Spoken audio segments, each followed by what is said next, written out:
क्या छत्तीसगढ़ में धर्म परिवर्तन एक बड़ा सामाजिक और राजनीतिक खतरा बन चुका है?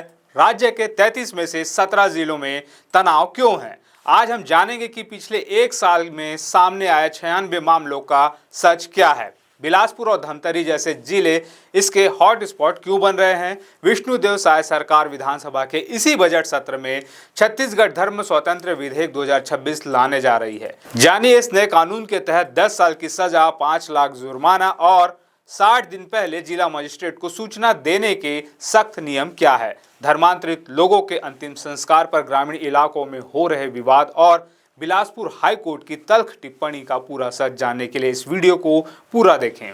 क्या आप जानते हैं कि शांति और अपने सीधे साधे आदिवासी समाज के लिए पहचाने जाने वाला छत्तीसगढ़ आज एक बड़े सामाजिक टकराव के मुहाने पर खड़ा है। राज्य के 33 में से 17 जिलों में इस वक्त जबरदस्त तनाव का माहौल है। वजह कोई जमीन का विवाद नहीं, बल्कि इंसानी आस्था और धर्मांतरण यानी धर्म परिवर्तन का एक बहुत बड़ा नेटवर्क है। आज हम बात कर रहे हैं छत्तीसगढ़ की उस जमीनी हकीकत की जिसने न सिर्फ समाज को बांट दिया है, बल्कि हाई कोर्ट को भी इसे एक सामाजिक खतरा कहने पर मजबूर कर दिया है। आंकड़ा चौंकाने वाला है। पिछले सिर्फ एक साल के भीतर राज्य भर में धर्मांतरण के 96 मामले आधिकारिक तौर पर दर्ज किए गए हैं। बिलासपुर, धमतरी, रायपुर और बस्तर जैसे इलाके इस टकराव के नए हॉट स्पॉट बन चुके हैं। इन बिगड़ते हालातों को देखते हुए मुख्यमंत्री विष्णुदेव साय की सरकार एक बहुत बड़ा कदम उठाने जा रही है। विधानसभा के इसी बजट सत्र में सरकार छत्तीसगढ़ धर्म स्वातंत्र्य विधेयक 2026 पेश करने वाली है। आज के इस वीडियो में हम समझेंगे कि आखिर इस नए कानून में ऐसा क्या है जिससे 10 साल की जेल हो सकती है और कैसे ग्रामीण इलाकों में मुर्दों के अंतिम संस्कार तक पर अब भारी विवाद हो रहा है। इस पूरे विवाद की जड़ें समझने के लिए हमें पिछले कुछ सालों के डेटा पर नजर डालनी होगी। सरकारी दस्तावेज बताते हैं कि साल 2021 से जुलाई 2025 के बीच छत्तीसगढ़ में हिंदू और ईसाई समाज के बीच पूरे 102 बार टकराव की स्थिति निर्मित हुई। इस दौरान कुल 44 एफआईआर दर्ज की गई। विश्लेषकों का मानना है कि पिछली भूपेश बघेल सरकार के दौरान भी ये मामले सामने आ रहे थे, लेकिन तब पुलिस या कार्रवाई की रफ्तार धीमी थी।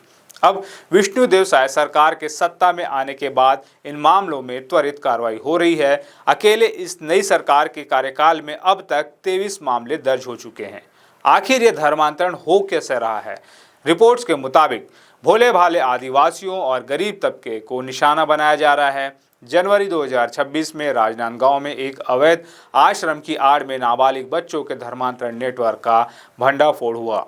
फरवरी 2026 में बिलासपुर में झाड़ फूक और जादुई इलाज के नाम पर धर्म बदलने की कोशिश की गई, जिसके बाद फादरी को फरार होना पड़ा। इससे पहले रायपुर के मितान बिहार में चंगाई सभा के दौरान भारी हंगामा हुआ था। टीकाकरण है सबसे जरूरी काम। जरूरत पड़ने पर काम से छुट्टी ले और पिता होने का फर्ज निभाएं। आपके बच्चे का स्वास्थ्य ही आपकी सबसे बड़ी कमाई है। राष्ट्रीय स्वास्थ्य मिशन, झारखंड सरकार। छत्तीसगढ़ उच्च न्यायालय ने जनजातीय क्षेत्रों में प्रलोभन के जरिए हो रहे इस धर्मांतरण को साफ तौर पर एक बड़ा सामाजिक खतरा करार दिया है। सबसे दर्दनाक स्थिति तो तब पैदा होती है जब किसी धर्मांतरित व्यक्ति का निधन हो जाता है। बस्तर से लेकर सरगुजा तक आज ग्रामीण इलाकों में उनके दाह संस्कार और दफनाने की जगह को लेकर दर्जनों शिकायतें प्रशासन के पास लंबित है। गांव वाले सामाजिक बहिष्कार कर रहे हैं, जिससे कानून व्यवस्था बिगड़ रही है। आइए अब देखते हैं कि कौन से जिले इस आग में सबसे ज्यादा सुलग रहे हैं। पिछले एक साल में दर्ज हुए 96 मामलों में से अकेले बिलासपुर जिले में सर्वाधिक 32 प्रकरण सामने आए हैं। धमतरी जिले में 29 मामले, रायपुर और बलरामपुर रामानुजगंज में 9 शिकायतें। इसके अलावा कांकेर, जांजगीर चांपा और मुंगेली जैसे जिलों में भी लगातार मुकदमे दर्ज हो रहे हैं। यह कोई छोटी संख्या नहीं है। यह बताता है कि यह एक सुनियोजित तरीके से चलने वाला सिस्टम है।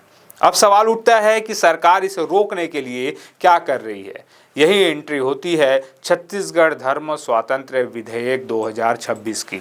इस नए बिल के मसौदे को सरकार ने मंजूरी दे दी है। इसके नियम बेहद सख्त है। पहला नियम, अगर कोई व्यक्ति अपनी स्वेच्छा से धर्म बदलना चाहता है तो उसे कम से कम 60 दिन पहले जिला मजिस्ट्रेट को लिखित सूचना देनी होगी।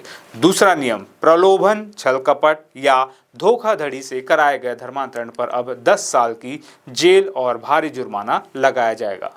तीसरा नियम, प्रशासन पूरी जांच करेगा और अगर पीड़ित चाहे तो न्यायालय उसे 5 लाख रुपए तक का मुआवजा दिलाने का आदेश भी दे सकता है। सामूहिक धर्मांतरण के मामलों में सजा और भी कठोर होगी।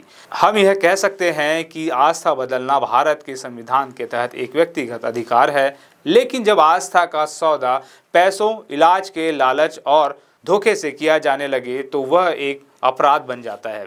विष्णुदेव साय सरकार का यह नया कानून इसी संगठित सिंडिकेट को तोड़ने की एक कोशिश है। अब देखना यह होगा कि जब यह बिल विधानसभा में पेश होता है तो विपक्ष का इस पर क्या रूप रहता है और जमीनी स्तर पर यह कानून छत्तीसगढ़ की डेमोग्राफी को कितनी सुरक्षा दे पाता है। इस पूरे मुद्दे पर आपकी क्या राय है? कि आपको लगता है कि धर्म परिवर्तन के मामलों में 60 दिन पहले डीएम को सूचना देने का नियम सही है या इससे अपनी मर्जी से धर्म बदलने वालों को परेशानी होगी? अपनी राय हमें कमेंट बॉक्स में ज़रूर बताएं। अगर आपको ये विश्लेषण पसंद आया हो तो इस वीडियो को लाइक करें, शेयर करें और ऐसी ही खबरों के लिए हमारे चैनल को सब्सक्राइब करें।